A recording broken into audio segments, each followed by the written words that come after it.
There's actually a lot more pros than I thought. The art of the bending, the fight choreography, the design of the environments, all very good. I think that they were very respectful with regard to recreating the original scenes and such from the animated version.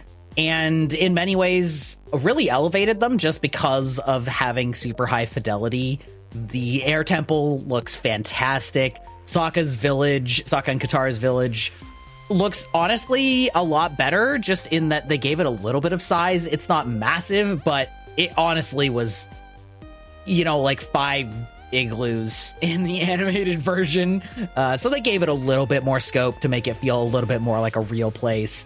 And the Fire Nation looks incredible, and Omashu looks fantastic. They did that such justice. It looks so cool, so majestic. So yeah, it looks fantastic. So that's a huge W for them. The bending and choreography in the movie, for example, awful. They were very impotent looking. It was very slow. It's like they were doing a dance off and then doing a minor special effect where it would have just been better to just walk up and punch somebody in the face.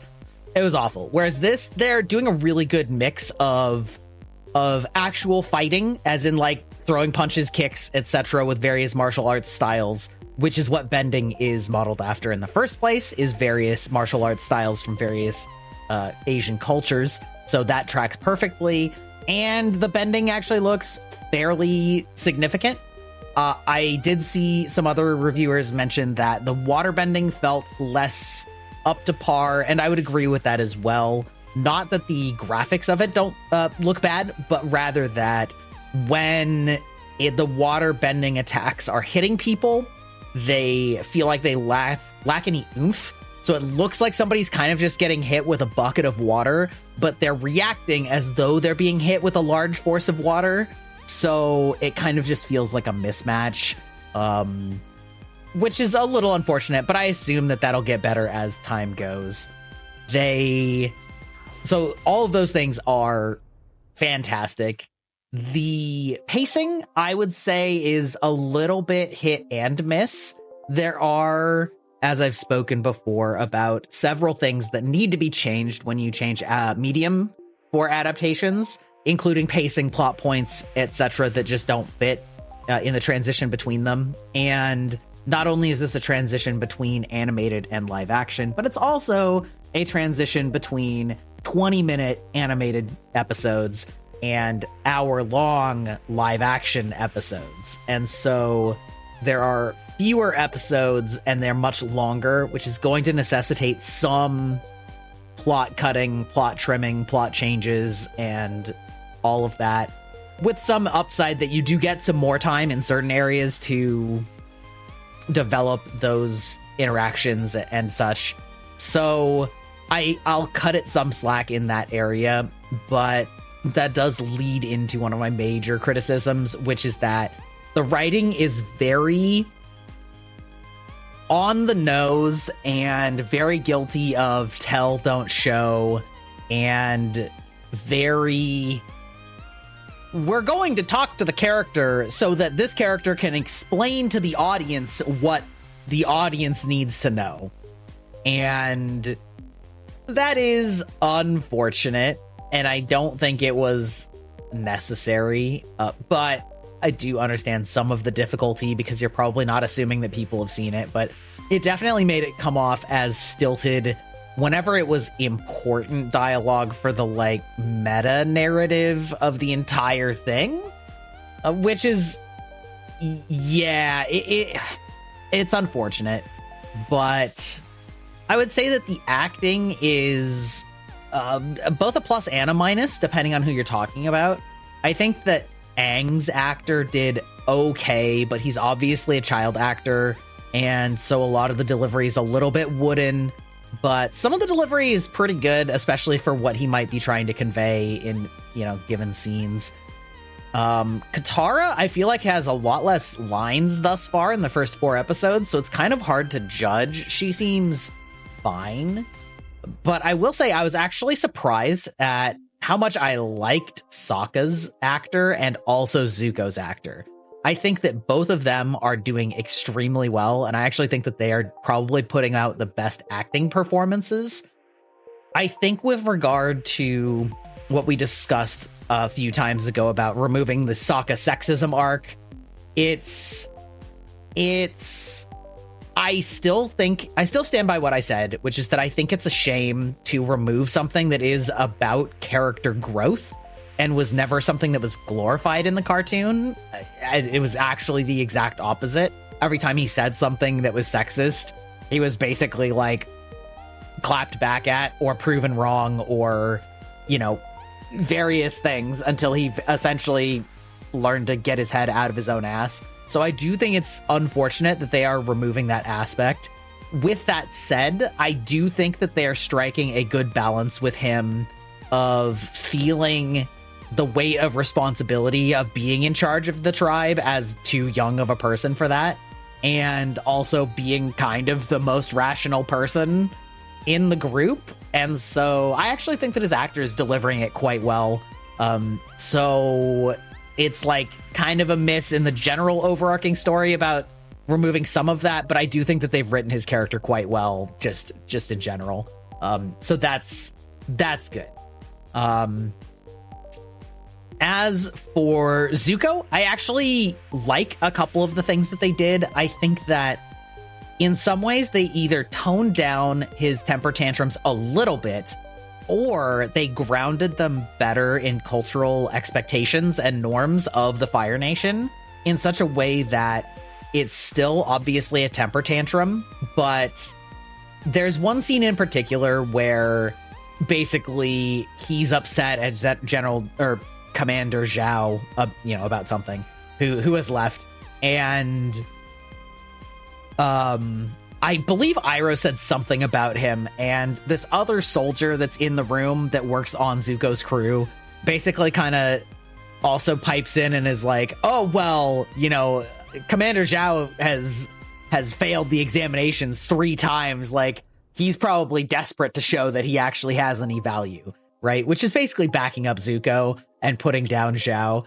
And Zuko kind of flips out at him. He's like, who asked you? Which is very on brand for Zuko just in general. And it's very cringy, but intentionally so, of course. And Iroh basically says, listen, he's trying to, you didn't have to act that way. And the response that they wrote for Zuko, I thought was actually much more nuanced than anything he got in the cartoon version, which was that he said he was disrespecting a superior officer, and that's not acceptable. And Iroh said, yes, but it's a superior officer who is causing us problems, and he's trying to show solidarity with you.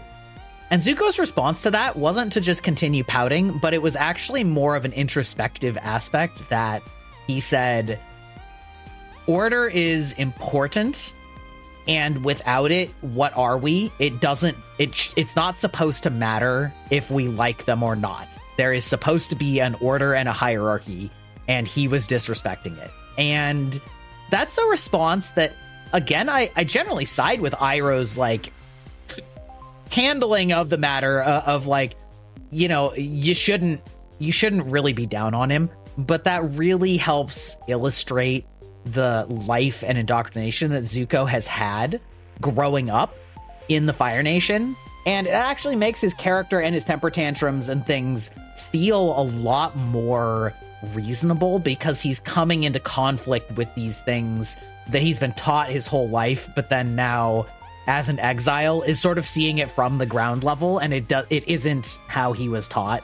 And so I actually have to give him hats off for some of their character writing on a few of those things that I think they actually improved some areas. There's a few plot points that they cut or changed that I don't think I'm kind of so about. I do not like how they handled Boomy. I liked what they were getting at with him, but I don't think that it was handled well enough, which is a shame because Boomy's a really interesting character. So that fell a little flat, but we also got some additions that I thought were really, really awesome. And all I'm going to say is we got to see an action scene with Avatar Kyoshi. And listen, that Avatar can step on me any day of the week. I stan Avatar Kyoshi. She is my favorite Avatar that we've ever seen.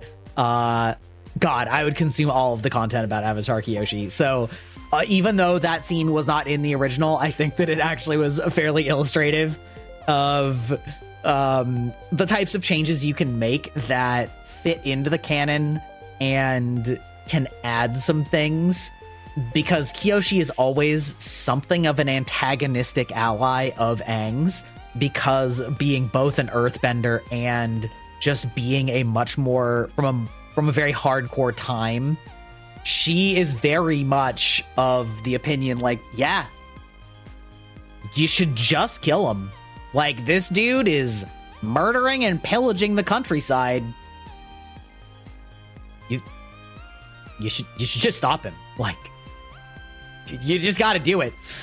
Which is something that Aang tries to run away from the entirety of the series, and so I like her as that counterpoint to him, that foil to his philosophy, even though they both have the same role. So it's great to get a little bit more Avatar Kyoshi a little bit earlier on. So, I will say one other complaint that I had is that, well, there's two, but they're related. In the bending, a lot of it is authentic to the way that they did it in the show, but they have added a little bit of what I would call DBZ beam fighting, which I'm so fucking tired of. I'm so tired of. And it's not the only thing that they use their abilities on, but there's a scene towards the very beginning with Monk Yatso, like basically blowing a stream of air directly at a fire stream and them sort of like struggling against each other. And that really takes away from bending to me, because that just doesn't feel right.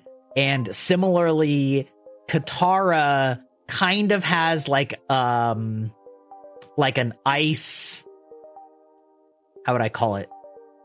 Like a cold, it's not a ray, but it's like cold clouds coming from her hands that freezes what those clouds touch, rather than turning water into ice.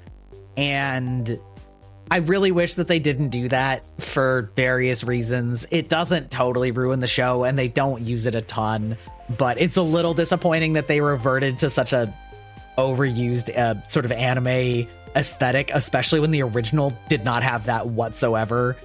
So that was a little bit of a nah. And the other thing was that way too many people can fly in this show. Aang still uses his air glider, but he also kind of low-key does a modest amount of flying without it. And that's a buff that really shouldn't happen. As a kid, that's me always. I'm still pretending to be a waterbender. But yeah, Aang flying is definitely not really something that's supposed to happen unless he's in the Avatar state. And a lot of the firebenders can kind of do the like rocket flying that was shown off essentially only by 3 characters in the original. So that also felt a little I just kind of wish they didn't do that. It's better than in the M. Night Shyamalan movie, where they just made firebenders the weakest ass shit ever, and it was pathetic. But it was a little weird that so many of them could just straight up fly, because a lot of the Fire Nation plot progression involves them gaining technology to like give them airships and stuff. And it's like, well, you don't need airships if you can fly. Like, firebenders go burr. So yeah, a little bit of an eye roll from me there. But again, all things considered, those are not massive complaints. So yeah, but yeah, it's a mixed bag. It's, I would say, a middling rating. It is not nearly as bad as I expected it to be. It is still not as good as I had hoped it would be, but it's aight. We'll have to see how I feel when we finish the final 4. I'll probably give an update on that when I finish them off. But they did a lot of things right, and they did a lot of things adequately, and the things that they did poorly are not awful. They're just kind of mid. So